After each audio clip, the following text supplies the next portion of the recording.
ఎలాగా అయిందంటే ఒక ఐదేళ్ల క్రితం అనుకుంటా మీ ఇద్దరం అమెరికా వెళ్ళాం. లాస్ ఏంజల్స్ వెళ్ళినప్పుడు అక్కడ మిత్రుడి ఇంట్లో కూర్చున్నప్పుడు అంత ఎదురు బెదురు కూర్చొని పిచ్చాపాటి మాట్లాడుకుంటుండగా వాళ్ళు ఎవరు అబ్బా మీ ఇద్దరు చూస్తుంటే చాలా బాగుందండి, ఒక స్టిల్ తీసుకుంటాం అంటూ వాళ్ళు స్టీల్ తీయబోతుంటే అక్కడ తీయదు.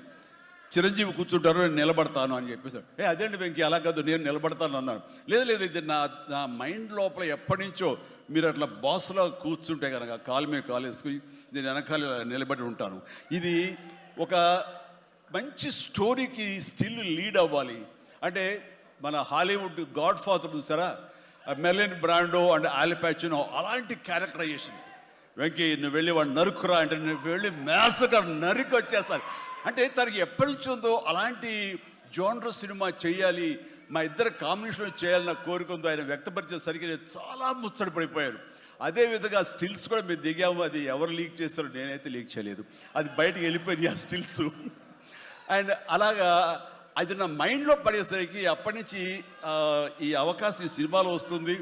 ఆల్రెడీ వెంకీతోటి తన మంచి సినిమా ఇచ్చాడు అనిల్ రావుపూడి, తను మాత్రమే ఇద్దరిని జస్టిఫై చేయగలడు, ఇద్దరికి న్యాయం చేయగలడు అనే ఉద్దేశంతో నేను తనకి హింట్ ఇచ్చినందుకు దాన్ని అత్యద్భుతంగా డిజైన్ చేశాడు.